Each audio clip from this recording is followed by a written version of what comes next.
रही साथियों, उत्तर प्रदेश के राजनीतिक गलियारों में एक ऐसी बड़ी खबर सामने निकल के आ रही है कि अगर आप समाजवादी विचारधारा से होंगे, आप बहुजन विचारधारा को मानने वाले होंगे, तो आप जानकर खुशी महसूस करेंगे। दरअसल ये खबरें चंद्रशेखर आजाद को लेकर है और समाजवादी पार्टी को लेकर है। चंद्रशेखर आजाद ने यह खबर निकल के सामने आ रही है कि उपचुनाव में समाजवादी पार्टी का समर्थन करने के लिए चंद्रशेखर आजाद रावण तैयार हो गए हैं। उन कुछ ऐसी सीटें हैं जहां पर बहुजन वोटरों का दबदबा है।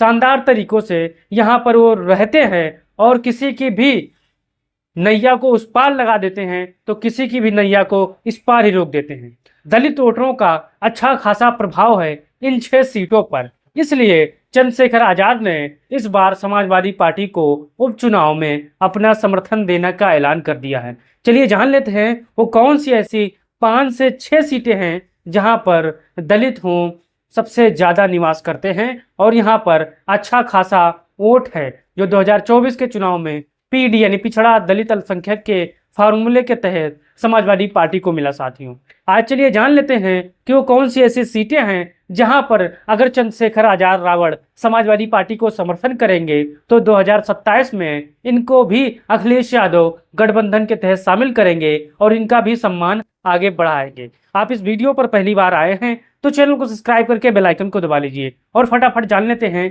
वो कौन सी ऐसी सीटें हैं जहां पर दलित समाज के वोटरों का काफी बोलबाला है।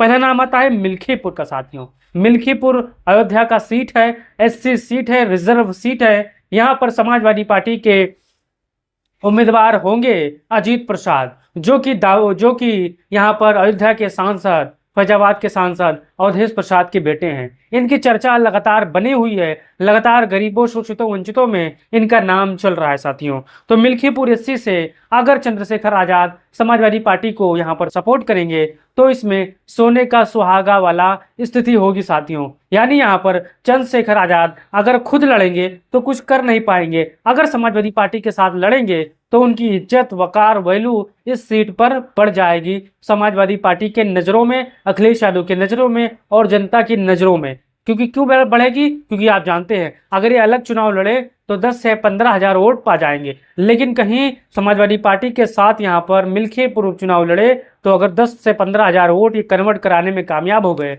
तो इनकी इज्जत जनता में भी बढ़ जाएगी। लोग कहेंगे चंद्रशेखर के आजाद की मेहनत भी यहाँ पर रंग लाई है। तो मिल्खीपुर में अगर चंद्रशेखर आजाद अखिलेश यादव का साथ देते हैं तो उनकी इज्जत बढ़ना तय है, वकार वैल्यू बढ़ना तय है और उत्तर प्रदेश के राजनीति में इनका भौकाल और मेंटेन हो जाएगा। साथियों, फिर चलते हैं खैर की तरफ।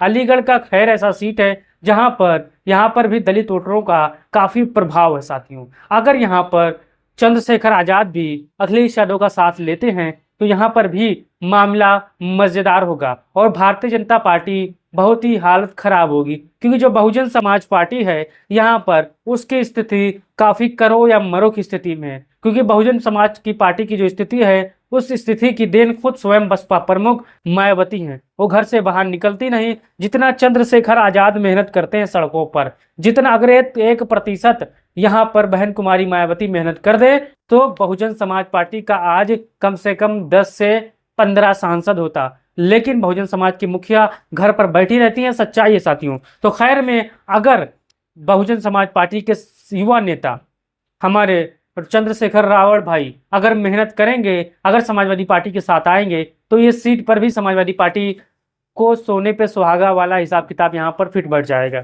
फिर चलते हैं फूलपुर में। फूलपुर में भी यही हाल है। फूलपुर में समाजवादी पार्टी लगातार ये चुनाव जीत रही है, क्योंकि यहाँ पर जो सर्वे है, जो ओपिनियन पोल है, जो लोगों का कहना है कि समाजवादी पार्टी यहाँ पर सबसे ज्यादा हावी है। भारतीय जनता पार्टी को मलाल है कहीं अगर चंद्रशेखर आजाद इस सीट पर आ जाएंगे, कहीं अगर अपने अकेले लड़े तो यहाँ पर भारतीय जनता पार्टी को थोड़ा बहुत फायदा मिल जाएगा, लेकिन कहीं समाजवादी पार्टी के साथ फूलपुर लड़े तो मामला यहाँ पर खराब हो जाएगा। तो आप बताइए फूलपुर में क्या होने वाला है। फिर चलते हैं कटेहरी की तरफ। कटेहरी में भी चाहे वो कुर्मी समाज हो, चाहे बहुजन समाज हो, चाहे अन्य जातियां हो, लगातार यहाँ बड़ी तादाद में निवास करती हैं और यहाँ पर सब समाजवादी पार्टी के वोटर हैं। बहुजन समाज पार्टी के वोटरों को यहाँ पर रिझाने के लिए जिस हिसाब से चंद्रशेखर आजाद ने नगीना के आसपास में मेहनत किया, संघर्ष किया, अगर ये समाजवादी पार्टी का साथ देते हैं कटेहरी में भी तो मजेदार होगा। यहाँ पर भी करहल में भी यहाँ पर अगर अखिलेश यादव का साथ देते हैं तो इनकी इज्जत बढ़ना तय है साथियों। फिर मझवा में भी यही हाल है। मझवा में बिंद वोटर ज़्यादा है, दलित वोटर ज़्यादा है, ब्राह्मण वोटर भी ज़्यादा है साथियों। अगर मझवा के सीट पर चंद्रशेखर आज़ाद मेहनत करेंगे और अखिलेश यादव के साथ लड़ेंगे चुनाव, तो यहाँ पर इनका इज्जत बढ़ेगा और समाजवादी पार्टी उपचुनाव में 10 में से 8 या 9 सीट बड़ी दमदारी के साथ जीतेगी और जीत के जो सेहरा बनेगा उस सेहरे पे सबसे ज़्यादा आगे होंगे हमारे चंद्रशेखर रावण भाई। आप अपनी राय दीजिए। अगर उपचुनाव के इन 6 सीटों पर चंद्रशेखर आज़ाद, अखिलेश यादव जी का, समाजवादी पार्टी का, इंडिया गठबंधन का, राहुल गांधी का, कांग्रेस पार्टी का समर्थन करेंगे तो इसमें उनके लिए आने वाले भविष्य में बेहतर होगा साथियों। अगर कहीं अकेले लड़े तो जमानत भी जब्त होगी, बेइज्जती होगी वो अलग से साथियों। तो आप अपना राय दीजिए, क्या चंद्रशेखर रावण को अखिलेश यादव के साथ मिलना चाहिए, इस सीट पर उपचुनाव के उन सीटों पर चुनाव लड़ना चाहिए या अकेले लड़ना चाहिए? आप अपना राय दीजिए, अपने साथियों तक भेजिए वीडियो। जय हिंद, जय भारत, जय समाजवाद।